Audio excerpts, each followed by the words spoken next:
Welcome Junior Tukkies, I'm Miss Kutsia and I'm going to teach you today about our first body system, which is the cardiovascular system.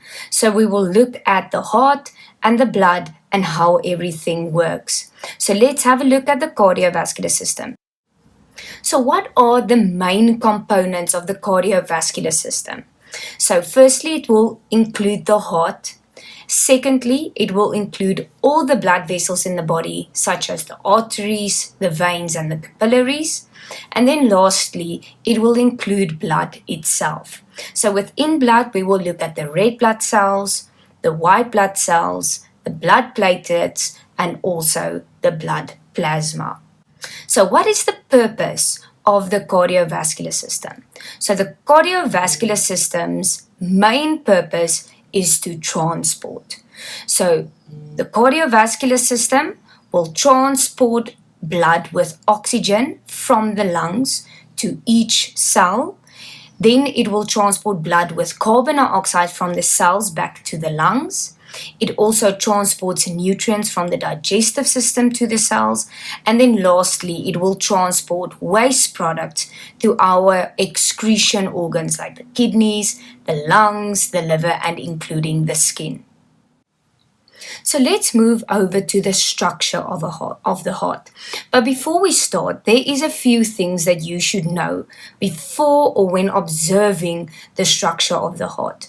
So it's always as if you are looking at someone else's heart. So you will notice that the left and the right hand side of the heart is switched around. So the point of the heart, you will see in the right-hand corner of the screen, the heart makes a point, and that will always point to the left-hand side of the patient. And that is also an easy clue to remember that that is the left-hand side, because we tend to forget that the right and the left-hand side are switched. So it's extremely important, especially when it comes to specific structures of the heart, because you have to indicate left and right. So firstly, we will look at the vena cava superior. You will notice that it's at the top. Then you have a pulmonary vein. So the word pulmonary refers to lungs. So that means these veins will move towards the lungs. You have the right atrium, which will form a perfect circle to make an A for atrium.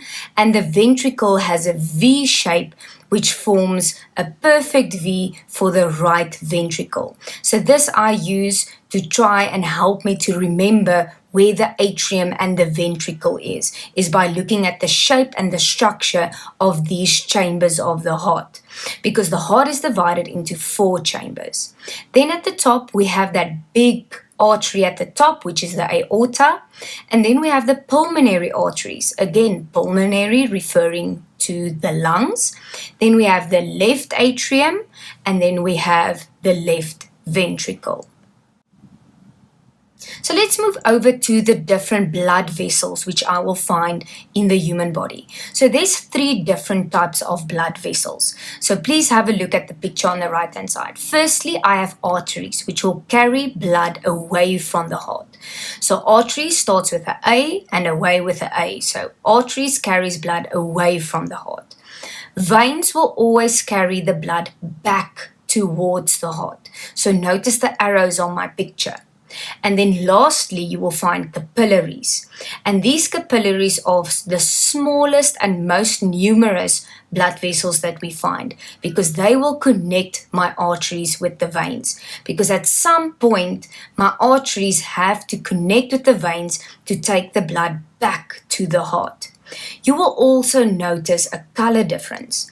The red will always indicate that there's oxygen present in the blood, and the blue will always indicate that there's no more oxygen in the blood, but there will be carbon dioxide, as they picked it up from the body cells, taking it back to the lungs. Now let's have a look at the blood. So blood moves through the blood vessels where they transport oxygen, carbon dioxide, and metabolic waste, and also nutrients to every single cell in the body. So if this does not happen, a cell will die. And we know that the cell is the basic functional unit of an organism. Without these cells, an organism will not be able to survive. So again, when we have the red in a picture, it gives an indication that there's oxygen in the blood, and we call this oxygenated blood. Then when we have the blue structures, it means that there's no oxygen, but there is carbon dioxide in the blood. And this we will refer to as deoxygenated blood. And this is a very, very important concept to remember. So we won't refer to blood with oxygen and without, we will refer to deoxygenated and oxygenated blood. So blood consists out of red blood cells. So these red blood cells carry oxygen and carbon dioxide. Then we will move over to my white blood cells. So my white blood cells are part of my immune system because it protects the body against diseases. So this is one of our most important cells. Then lastly, we have the blood platelets, which helps blood to clot. Because if your blood does not clot, you can bleed to death. Then you also have blood plasma, which is the fluid part of the blood. And this allows to transport nutrients, hormones, and even proteins. So we get a specific machine, which we call a centrifuge. If you add blood to a test tube and switch the centrifuge on, it spins the blood at quite a fast rate. It will separate the solids and the liquid from one another. So you'll notice that the yellow will be the blood plasma. So let's have a look at the two processes which we find in the circulation system. So firstly, it's the pulmonary circulation system. So it's how blood flows from the heart to the lungs and from the lungs back to the heart. Because remember, the word pulmonary refers to lungs. Then secondly, we will have our second process, which is the systemic circulation system. So this is how blood is transported from the heart to the body and then from the body back to the heart. Now, most importantly, how does the blood move through the heart? So firstly, we have deoxygenated blood that enters the vena cava into the right atrium. Then it moves into the right ventricle through the pulmonary arteries into the lungs. Then it will come back from the lungs into the left atrium, then down into my left ventricle, and then it gets pumped into the aorta back to the entire body. So this is a very, very important process to take place. I'm going to give you a few minutes just to look at the animation to see how this red blood cell is transported through the heart to the lungs and finally back to the body.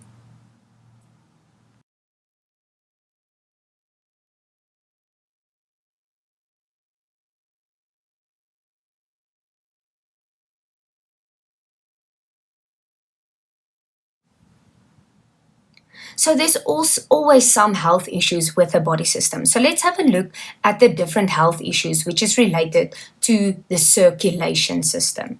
So firstly, we will have high blood pressure, also known as hypertension.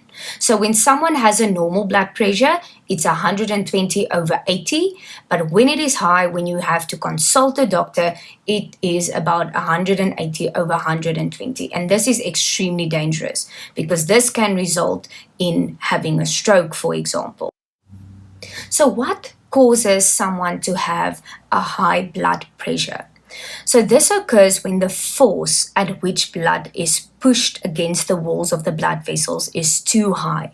And this can cause damage to the capillaries and also several of your organs. So this is extremely, extremely dangerous. So your doctor will usually prescribe a medication to lower your blood pressure. Then next we will look at a heart attack. So this occurs when there's a narrowing or a blood clot that develops in one of the blood vessels that supplies the heart with blood. If the narrowing or the blood clot is big enough, it can stop the blood flow to the heart muscle, and this will stop the heart muscle from contracting, and this results in a heart attack and a person can die. That's why they could call it cardiac arrest, because the heart physically stops beating. So our next and last health issue is a stroke, which I mentioned in the previous health issue. So this occurs when the cells in the brain are deprived from oxygen. So this often results as a blockage in the blood vessel, which is in the brain, or when one of these vessels rupture. So that it can either be a blood vessel that's blocked, or that's blocked by means of a blood clot or even high cholesterol. Then it can also be because of high blood pressure, can cause an artery in the brain to burst, which is extremely, extremely dangerous. And that is it for my first body system. Please make sure to watch my next video on the respiration system, or also known as the breathing system.